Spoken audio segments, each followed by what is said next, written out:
It's another beautiful day for baseball in Los Angeles. And baseball podcast. Josh Schaefer and Blake Harris cover everything Dodgers right here on Inside the Ravine. How's it going, everyone, and welcome to a brand new episode of Inside the Ravine. Joining me, as always, is my co-host, Josh Schaefer. But Josh, looks like someone's coming for your gig because joining us in this week's episode is Dodgers pitcher Ryan Pepiot. So, Ryan, we appreciate you making this happen. Been in the works for a couple of weeks. So, first off, how are things going for you? You're in Arizona now. So, what's the latest over there? Thanks for having me, guys. Happy to be here. Latest for me, I'm in Arizona. My off season out here in Scottsdale, so I go to Camelback Ranch over in Glendale 5 times a week. Just get my training in, throwing all in. So less than a month away from spring training, so full ramp up for arm, strength training, conditioning, everything. It's coming up pretty quick. So, had we done this interview a year ago, you would have been introduced as, Dodgers minor league prospect Ryan Pepiot, but now you've made your debut. You can officially use the Dodgers player title. Have you, taken advantage of it yet? Kind of like what doctors do if they go to restaurants? Like, if you show up and they say it's like an hour wait, have you yet dropped the, by the way, I'm a Dodgers pitcher, Ryan Pepiot, or are you going to give yourself a couple more years in the big leagues before you whip that one out?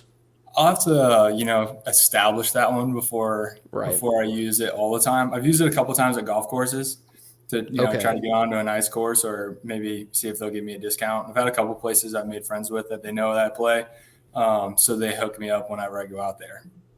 Okay, so you're taking advantage of it, so that's a good thing. So I guess first kind of question, I just talked about, this being your first full season entering the year as, like a Dodgers pitcher. How does this offseason kind of compare to previous off seasons where in previous years, you're kind of going through the minors, you kind of know what level you're going to be at, but now you have some big league games under your belt, you're likely going to be a key contributor in 2023. So is there anything that you've kind of changed this offseason, whether it's in regards to training, whether it's into, who you're meeting with, who you're talking to? Has it been any different than in years past?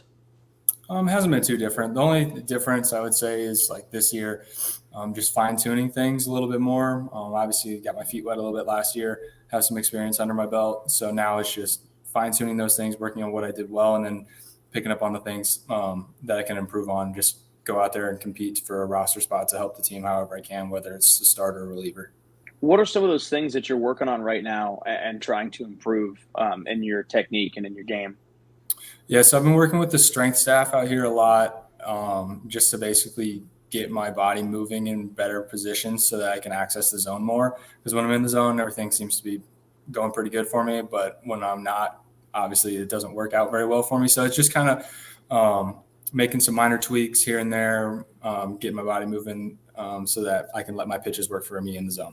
So we'll be talking more kind of like what you're working on this off season, the upcoming season a little bit later. But in order to get to that point, I kind of want to take things back kind of all the way to the beginning. So everyone, growing up, I played Little League, everyone down the street plays Little League. And of course we all, when we're hitting home runs 180 feet over the fence, we all think that we're going to be, the next big deal. But at some point, most of us, unfortunately, we have that realization, yeah, I just don't think I have what it takes to make it. So for you, at what point did you kind of realize, okay, this is something I actually want to pursue? And at what point did, I guess, you kind of realize I might be able to actually turn this in not only to a career, but go to college off of it and actually potentially live off of this?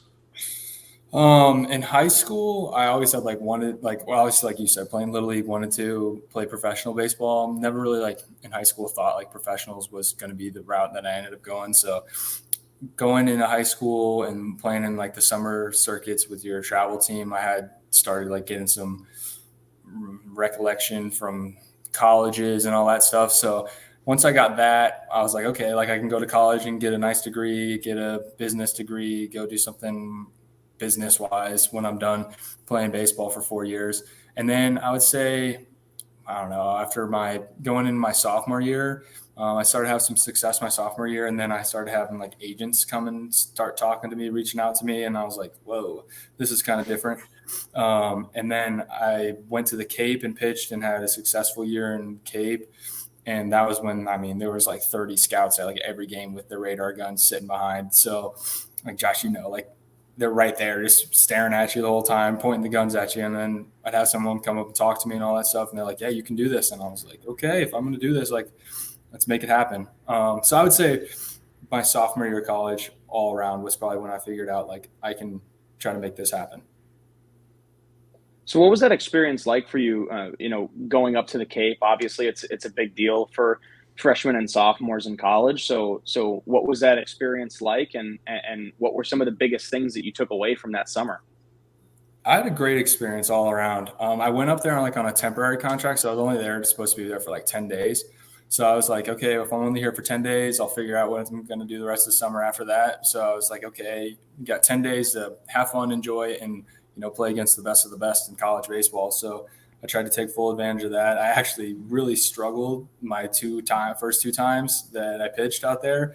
And then like the day before my 10 days was like up, we had a starter go like in like one batter or one out in the first inning. And they come up in like the seventh inning and they're like, hey, can anyone throw so we don't have to throw like two position players? And I'm like, I pitched 2 days ago, but you know what? Screw it. I'll do it. I went out there and struck out the side, and then I stayed the rest of the summer. And I actually pitched pretty good the rest of the summer. But I think the biggest thing for me was like trying not to do too much. And like I went out there, was a small school kid, had a 10-day contract. I tried to like make that last and try to prove that I'm better and try to be someone that I wasn't. So I think the biggest thing I took away was just be who I am and what makes me successful and not try to do too much.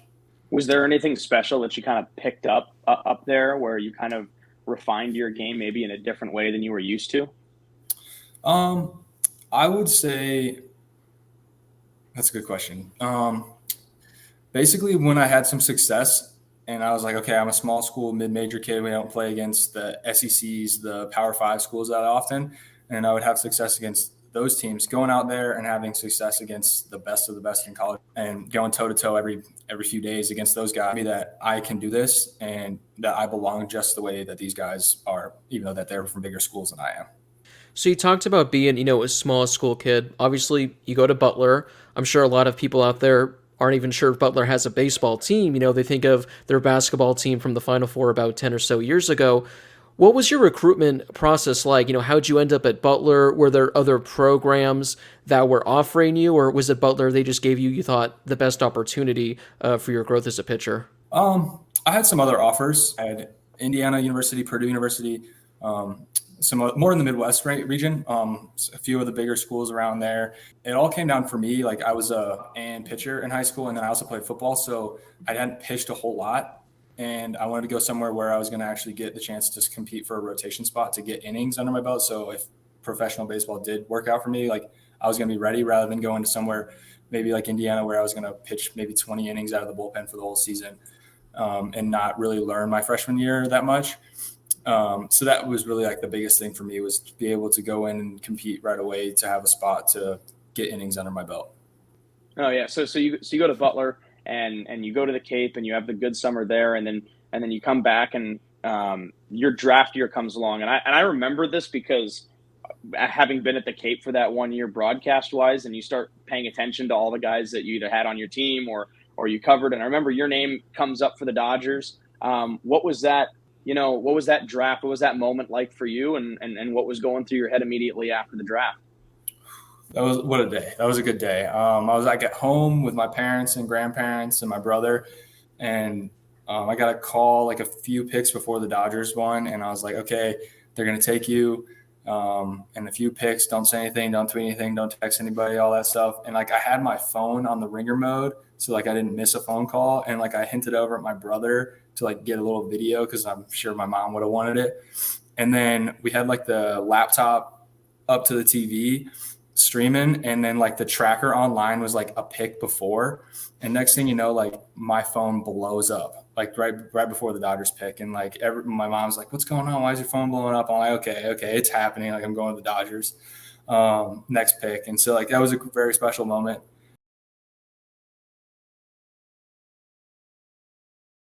All right, so you get drafted by the Dodgers, but the next hardest step is working your way up through the minors. So just kind of going from low A, to high A, double A, triple A, what's that kind of process like, and how difficult is it kind of battling between levels, all the travel, just going through, I think, 4 levels. I can't remember if Ogden was still around when you were drafted, so maybe 5 levels, but overall, what's the process like kind of climbing your ladder to get to the top?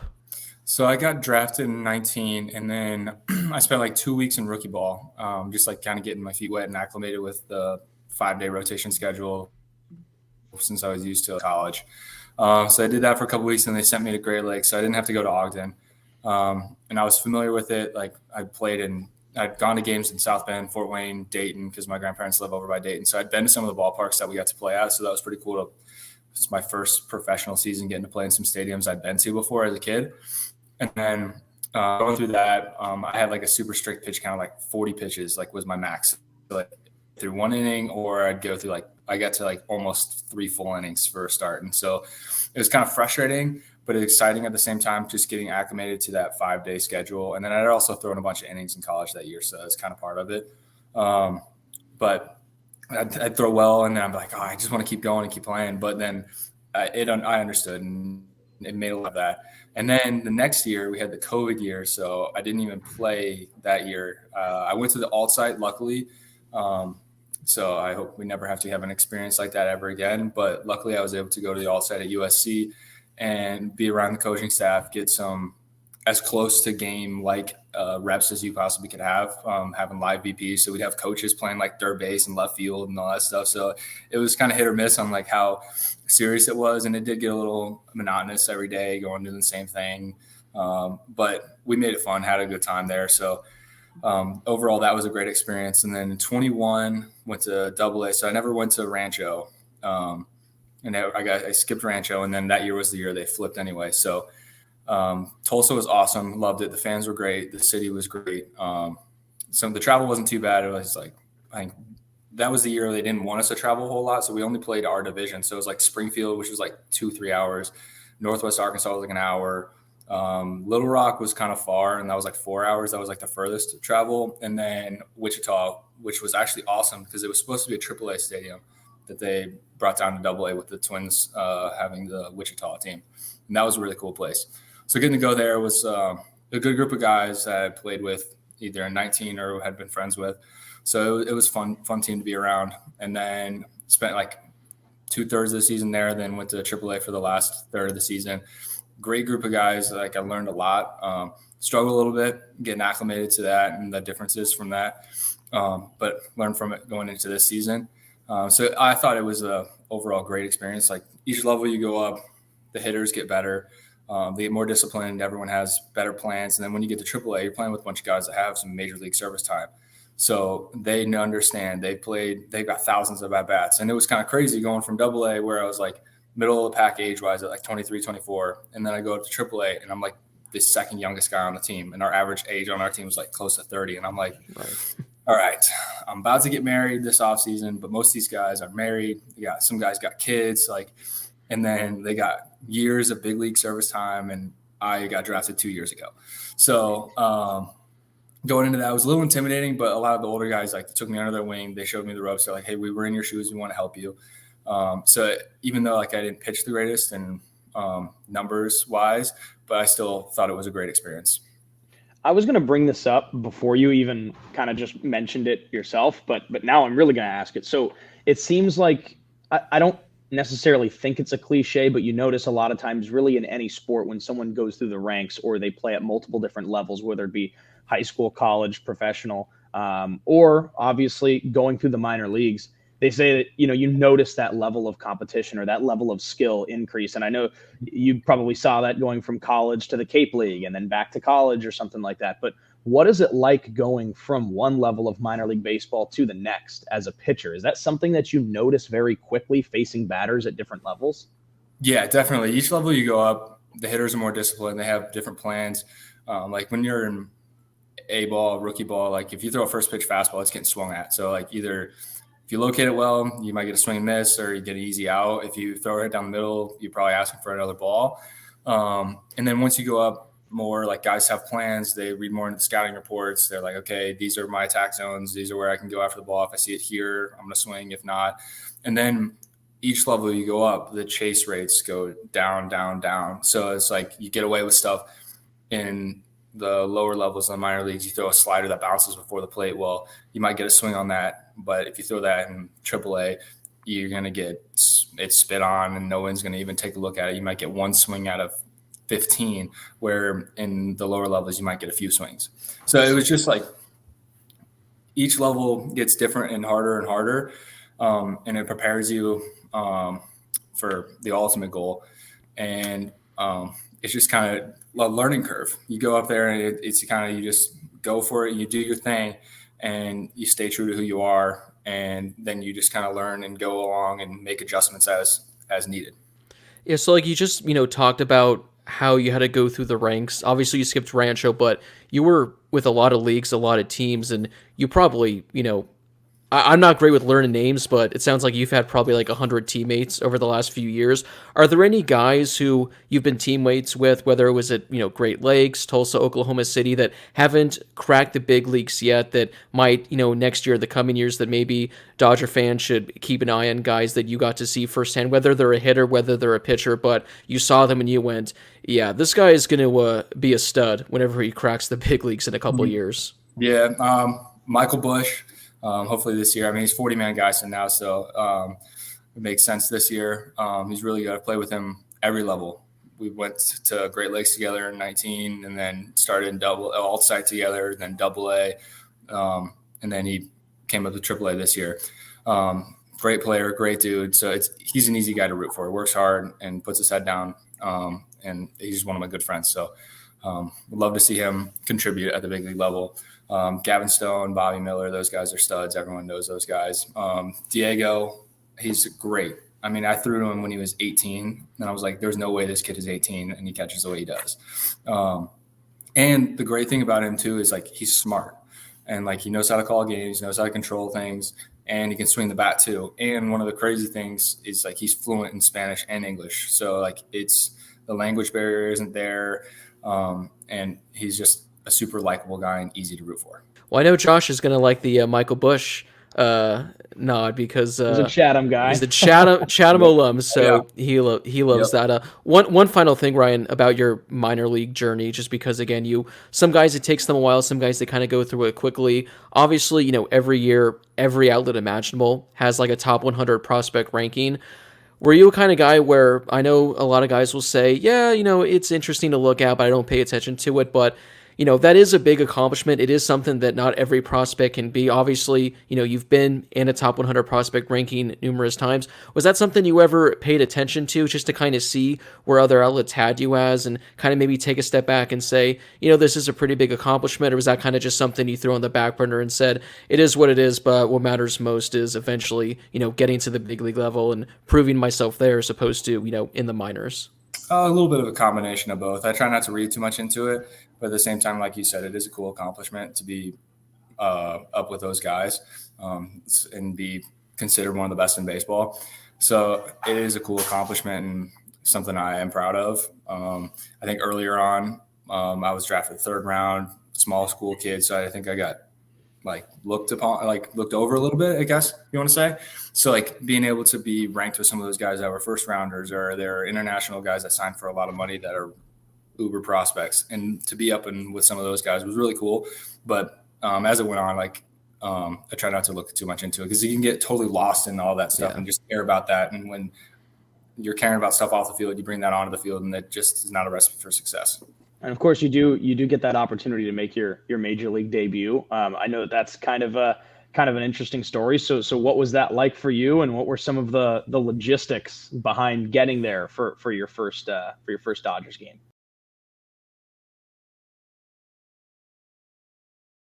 No, it was a crazy experience. So it's in a coffee shop in Oklahoma City with my wife, Lily, and I had a missed call from Travis Barbary, our manager in AAA. Looked at my phone, called him right back, and he's like, hey, I wanted to call you, congratulate you getting called up to the big leagues. You're going to meet the team in Pittsburgh. You're going to get a call from the travel secretary a little bit, given your flight plans and everything. And I was like fully packed and prepared because we were leaving in like an hour to go to Austin, Texas. And I got a call saying, hey, your flight's in 2 hours from now. Like, get your stuff, go get packed, get your baseball gear to go to meet us in Pittsburgh, prepared for Austin, Texas, where it was like 100 degrees. And I had like shorts and t-shirts. And I'm like, okay, am I going to be up for a day? Am I going to be up for longer? So I just threw a bunch of like a hodgepodge of everything together. And then my wife drove me to the airport. I started freaking out. I'm like, I'm not going to make my connecting flight in like Dallas. And I got off the plane in Dallas and I had like 20 minutes to make my next one. I like ran through the airport because I had to go from like the C terminal to like the B terminal, and I had to take like a air tram to get to the next one. I'm like, oh gosh, there's no chance I make it. I made it on like sweating, like everything, got my conditioning in before I even got there. So I was set on that way. And then get to Pittsburgh, took me to the state on the highway. And then there's the Heinz Field where the Steelers play.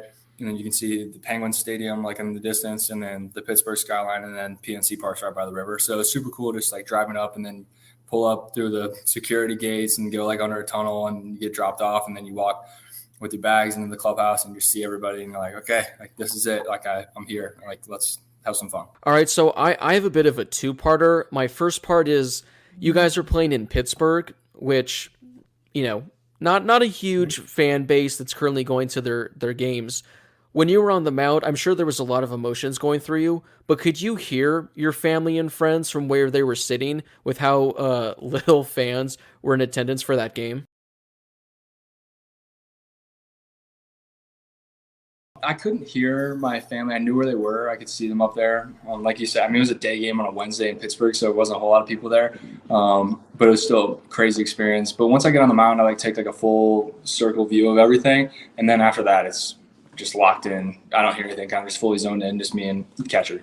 Second part to my question, and this is a big one for you, Ryan. Two big things happened for you last year, but what were you more nervous for among these two things? Number one, pitching on the mound, making your major league debut, fulfilling a lifelong dream, or number two, proposing to your wife? Proposing. That was more nerve-wracking. There's a lot of steps that went into that one, and I had never done that before. Having all the logistics of like a photo shoot, getting the ring to the photographer, making sure I grabbed it at the right time without Lily finding out or noticing or having any clue that it was coming, to try to make it as much of a secret as possible.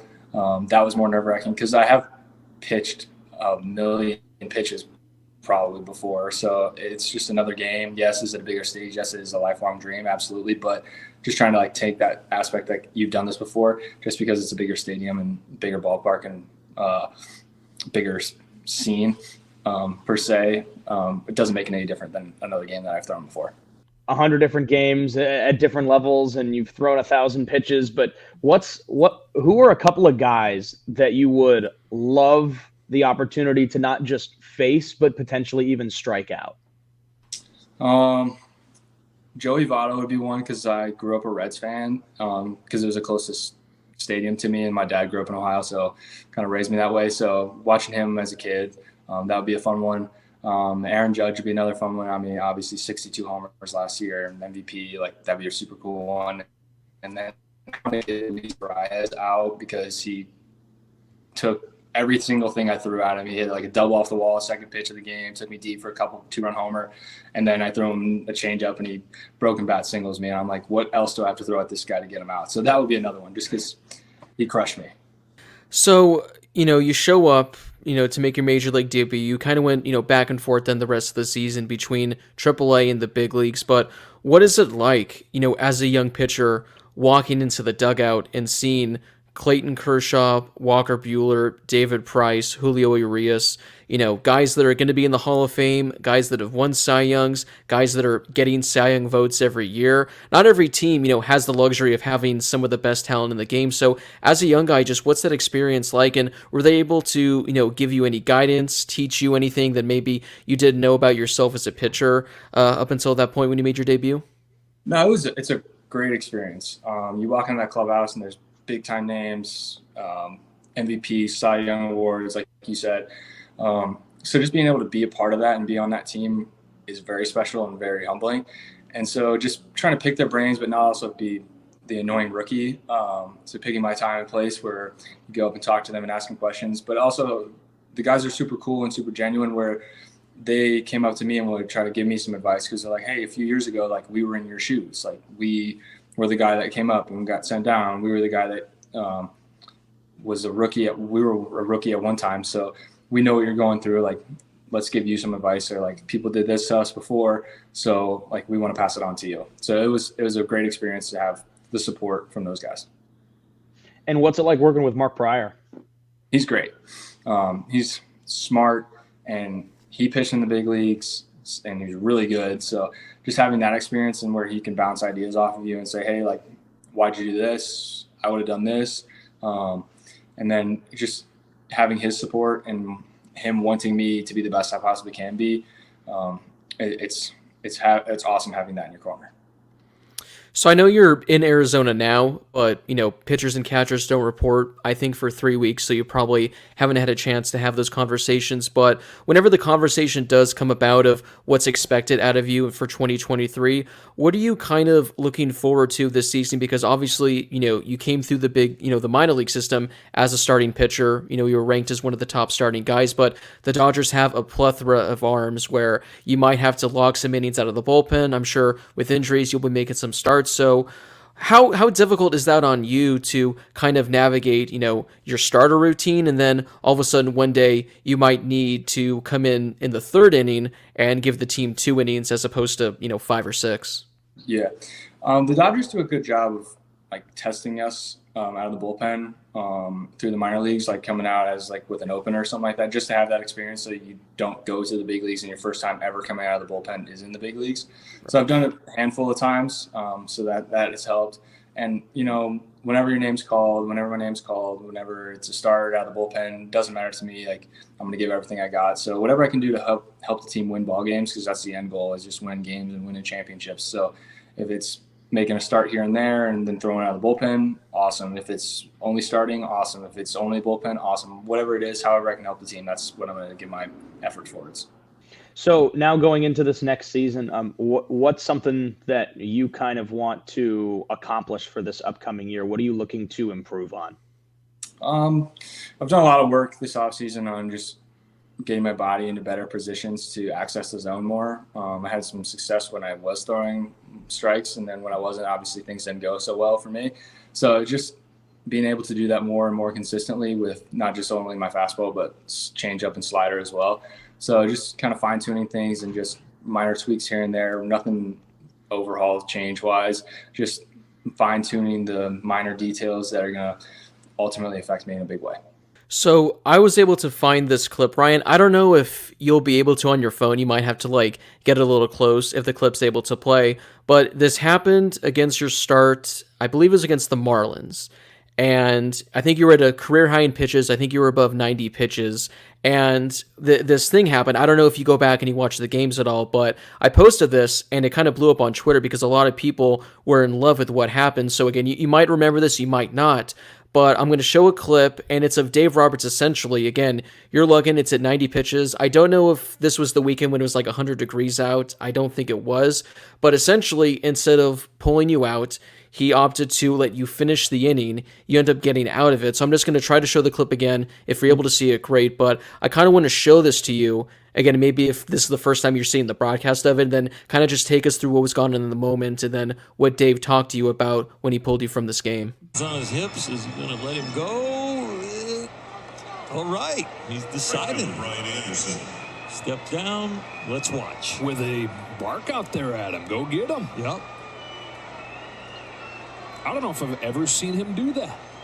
He was in between, and he's like, you know what? Let's let this kid grow. But I mean, the yell to the pitcher. Show me something. Exactly.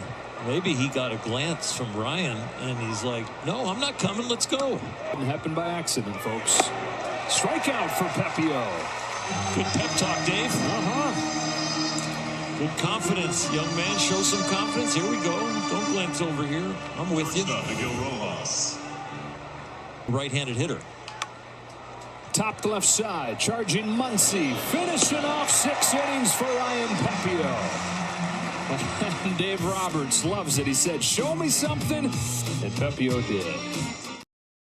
All right, so I guess first thing, were you able to see and hear the clip just fine? Yep. Okay, so the reason I think it did so well is because, obviously we've been, watching Dodgers games for many, many years. Dave Roberts is highly regarded as one of the best player managers in all the game, but he doesn't show a whole lot of emotion too much. And the fact that he was kind of saying like, let's go, let's finish this. So I guess for you, as a rookie, giving you the confidence to let you finish that inning. Obviously you got out of it. What did that mean for you, in that moment? Because again, I can't remember how deep this was, but it was still fairly early in your career. So what did this mean to you coming from Dave Roberts? No, that was a special moment. It was my birthday too. So thank you for the birthday present to finish that one off. But no, it was special. So just going out there, like I know normally most of the times I get like 75 to 90 pitches, and I knew like I was getting close to it, and I knew like, all right, this is the 6th inning. If anybody gets on, like maybe they might take me out to try to preserve the lead or anything like that. But just I actually didn't see him do anything. Like I kind of just zone everything out. So like I said earlier, like I zoned it all out, and like I didn't see him like fist bump or do anything. I did see the video clip afterwards, and thought it was super cool because I had a bunch of my friends send it to me, and they're like, dude, this is awesome. Like he did this for you. And then like after seeing it, and like I know like after I got in the dugout, he's like, I wanted you to finish this. You deserved it. Like you got this. And that just confidence boost right there, just having the full on support from your manager. And Doc's a great guy. Like he wants the best for everybody. I mean, he played a long career and was really good. And he wants the same thing for every single person that goes out there and puts the uniform on. So just to have that support really meant a lot to me. It's something that you don't see from Dave, too often, where he's really, getting into it, but something like that. And again, it was a huge moment, and the fact that you proved to him that he made the right decision, getting out of that inning.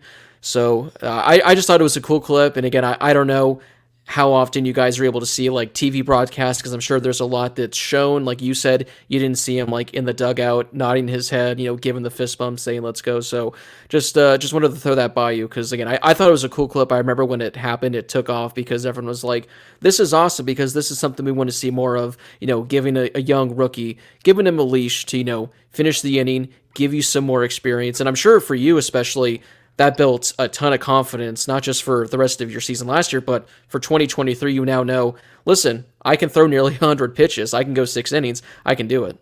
Yep, absolutely. No, it's definitely a confidence booster going into this year as well. And just having that support really kind of gets me going, getting ready for this year. Yeah, so, we saw in that clip that I know this is a question that Blake was eager to ask. So we saw in the clip you've got the stirrups. I feel like you don't see that as often as you used to. So how did those get started for you, and how long are we going to keep seeing them? I'm going to keep them going. I like them. I like the look. I like the feel of it. So I'm going to keep them as long as I can. I did it in high school, like summer ball, and then college I wasn't allowed to. But once I got into pro ball, I started doing it. But the first thing I did when I was getting ready to like throw my first game in the big leagues, like I did go ask like Walker Buehler and Kershaw, and I was like, hey, like I do this, is this okay? Because like I don't want to like break any of the rules or anything, or like piss anybody off. So I asked, and they're like, yeah, if you do this prior to this, absolutely keep it going, like you do you. But if like this is just what you want to do because you're in the big leagues now, absolutely not. So luckily, since I've been doing it for a while, they were cool with it, and I got the support, and I like the look, so it's going to keep going. I like it too, Josh. I don't know about you. We need some more old-fashioned looks, so yeah. We're glad that you're able to rock it. So I got one final one from me. It's kind of a two-parter. So my first one is, obviously the National League, they've gone away with the designated hitter. So unfortunately, barring the Dodgers being in the 19th inning and every bench option being completely wasted, looks like you're not going to be seeing a bat anytime soon. So my first question, Ryan, is what are your thoughts on not having a chance to hit now in the majors?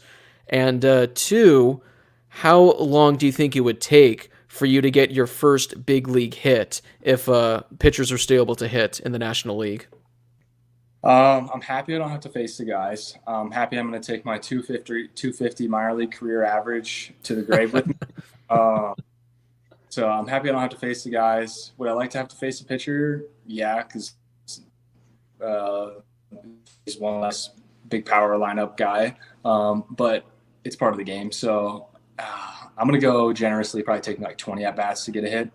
I like to think of myself like a good, decent hitter. Like I hit pretty good in high school and was going to hit a little bit in college, but I don't know, 20 maybe. If it's a doomsday scenario and we are like in the 17th or 18th inning somehow, Are you going to go to Dave and say, listen, Dave, if you do need someone, like I can lay a bunt down if needed, I can get the guy over to third. Are you willing to chip in if needed, or has it been Absolutely. too long I'll where chip now in, it's do whatever I have to do. Like I'm gonna try to. A competitor, you want to get the bat in your hands. Laying on a bunt, I mean, that's a little scary. I'm not very good at it. Like we had to practice it all the time. I'm like, I stink at this. So like when I got my first few at in AAA, I was like, thank goodness I do not have to lay a bunt down because that would have been a nightmare. But I mean, I'm a pitcher. Nobody's expecting anything. I'm just gonna try to go deep and go deep. Like, awesome. If not, then who cares? Because what was the pitcher supposed to do? Right. There you go. Hey. I've got a follow-up for you. So when it's the spring training of 2020, before everything got shut down, I was at Camelback to do a story on Josiah Gray. And they were doing the bunting drills with the pitchers. And there's like the backstop that's off in the corner, not even on one of the fields. And they're doing the bunting drills with all of the pitchers. Now that is not a thing, now that there's the universal DH and in the National League, is that something that you guys will still do ever? Maybe not as much, or are you not working on it at spring training? I haven't done it at all. So no, I'm glad. I don't like bunting, but I mean, I wouldn't mind going in the cage and taking a few hacks. But no, we don't do any of that anymore. Interesting. It's a dying art, Josh. We'll be telling our kids. Ryan will tell his kids to listen. Back in my day when I was coming up, they actually taught pitchers how to bunt. It wasn't just something you tried to do on a whim. It was something that actually was once a thing. But Ryan, we appreciate you making time for this interview. I guess you could say, Josh, interviews, because apparently getting an interview with Ryan Pepiot in, if you don't have the most perfect Wi-Fi out there, is a near impossible task. All three of us had issues all the way around. So Ryan, thanks for making the time to make this thing eventually come together. It's like a little science project that Josh and I are doing now, where we're just gonna, take bits and pieces and lump it together. So you're the man for making this happen. So thank you for that, and nothing but luck for your 2023 season, whether it's, in AAA, whether it's in Los Angeles with the big league club. We're sure you'll be making some sort of impact at some point, and best of luck to you for what's going to be a good year. No, thanks guys for having me. I really appreciate it. I'm sorry about the technical difficulties, but we got it done.